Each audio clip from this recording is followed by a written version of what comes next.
Drawn by the constant pull of gravity, Wheeler Creek makes its way into a magical gully. But the creek wasn't always in such good condition. After becoming weed-infested during the development push of the 1950s and 60s, nearby residents have been working tirelessly to restore the area to its original beauty. Ruth Seymour and Joanne Stort live on the edge of Wheeler Creek. A lot of weeds here, Ruth. Get them out. We've been through here before, but we have to do it again. I really think it's appreciated. Once a week, they help out with a local community-based bushcare project. Their work is watched over by the threatened powerful owl. Due to habitat loss, this master of the night is now rarely seen, and its presence here is testament to the quality of Wheeler Creek's bushland. Ruth and Joanne are two of hundreds of local volunteers who regularly support community bushcare projects on the northern beaches. This group meets monthly at Narrabeen Parade in Narrabeen. In less than a year, these volunteers have dramatically improved their local bushland patch. As valued as community volunteers are, a lot of bushcare now underway is so complex it has to be left to specialists. Removing weeds from the sides of cliffs and ledges takes a certain kind of training and dedication. The work here will not only open up this rocky cliff for native plants, it will also stop weeds from moving downstream and taking root elsewhere.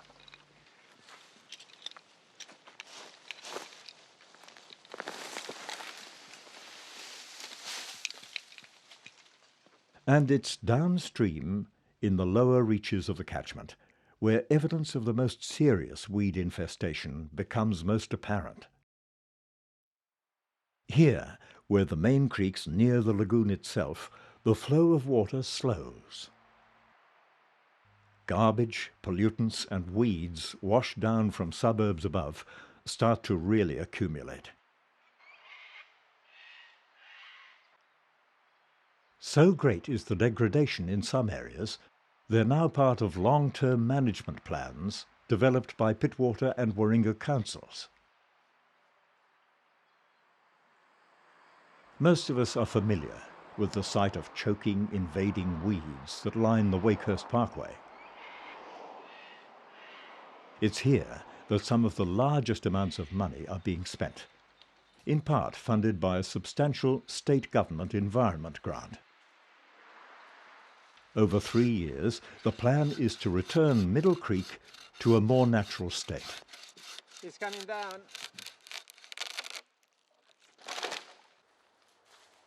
Today, Remy Marion and his team are cleaning up a severe lantana infestation.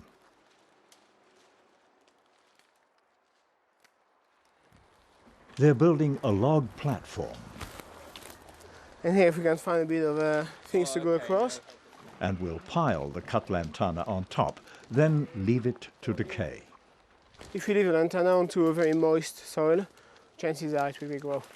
So before we pile it, it's good to raise it a little bit. It doesn't have to be raised by much, just a little bit. And so it stops it from rooting itself into the ground. Good.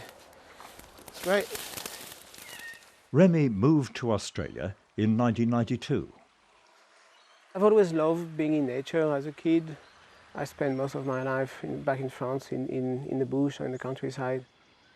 Since I've been in Australia, I just find that the bushland around Sydney is just magical. And there is nothing like that in Europe, where within a major city you can find such beautiful bushland. Ever since I started this job, I do not want to do anything else. I just love it. I love being able to come back from work and feel that I've been doing something that's good and makes me feel happy. Although these weedy thickets can cause big problems, bush carers can't just come in and tear them out. Often the weeds help to bind creek banks together or provide important habitat for animals.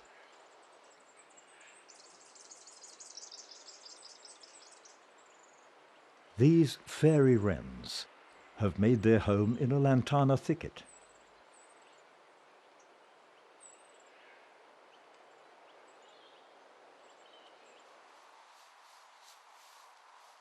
So too, a brush turkey is incubating his eggs in a mound largely surrounded by weeds. These are two clear reasons why bush regeneration has to be meticulously planned. Ultimately, it's a practice that's much more tortoise than hare. It's a slow process because we have to be aware of all the different types of habitats. Every site we work at is different. So we need to do a lot of planning and understanding of where we are working and what we are trying to achieve.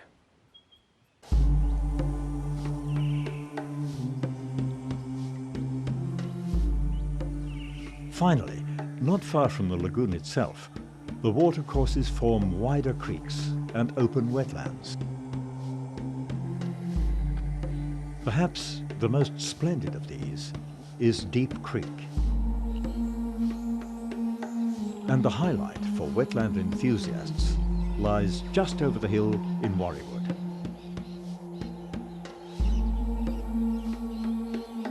Bird watchers in particular come here to see the abundance of birds.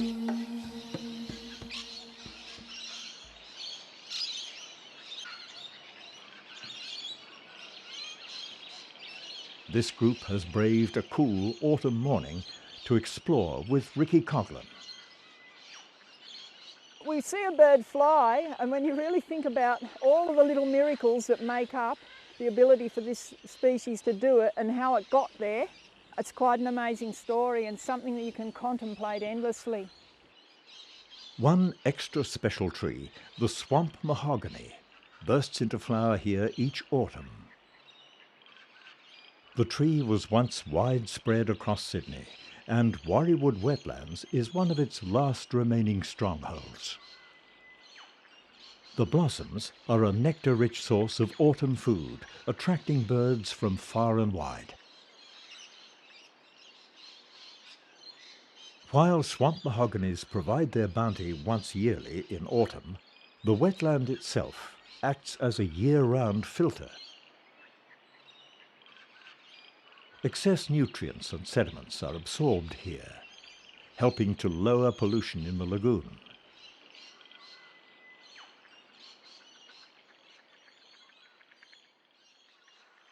While such filtering can help a great deal, given the large number of people living around the catchment, pressures remain constant. Apart from weed invasion, one of the most visually obvious symptoms can be seen around the mouth of Middle Creek, where sediment has accumulated. Well, as kids we used to hire a rowing boat and row right across up to Middle Creek, well up the creek, camp, fish, swim, and just enjoy the wonderful ambience of the creek. These days it's very difficult. I have to drag my boat across the sandbar and you're in danger of running on shoal all the way up the creek. This kind of narrowing has many causes. Ongoing upstream development is a major factor. So too are high-impact activities like motor and mountain biking. These seriously disturb the landscape.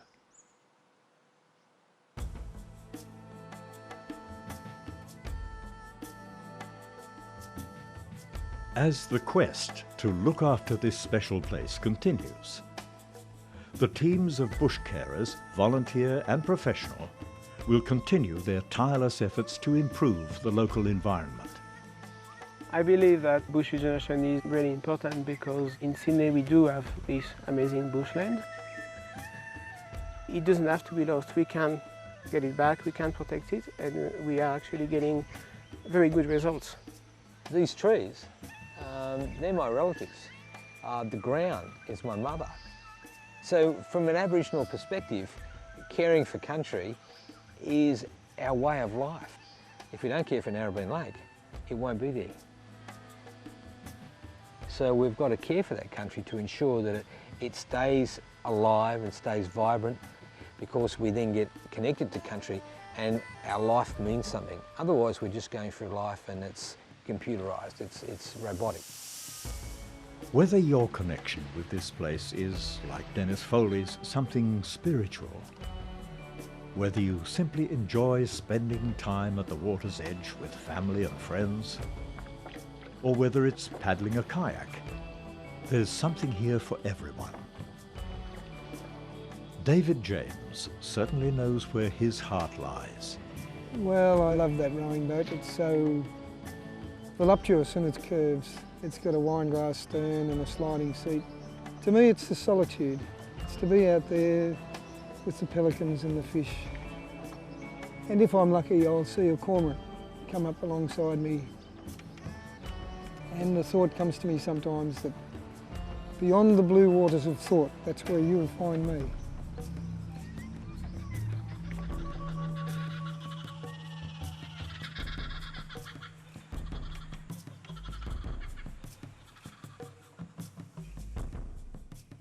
There are many ways you can help care for the Narrabeen Lagoon catchment in your neighbourhood and backyard. Remember, everything you do upstream has an effect downstream. So watch what you put in your garden. The bush doesn't do well if water carries too many nutrients or other chemicals. Excess nutrients in particular cause weeds to thrive and native plants to suffer. It's also best to use local native plants in your garden. They need less fertilizer and make better homes and food for wildlife. Dispose of garden waste responsibly through composting or council green waste pickup. This minimises the downstream risk of weed invasion. And clean up after your dog. Dog poo in particular carries lots of nutrients that are bad for the bush. If you'd like to play a more active role, you can volunteer to help out one of the Ku-ring-gai or Pittwater community bushcare groups.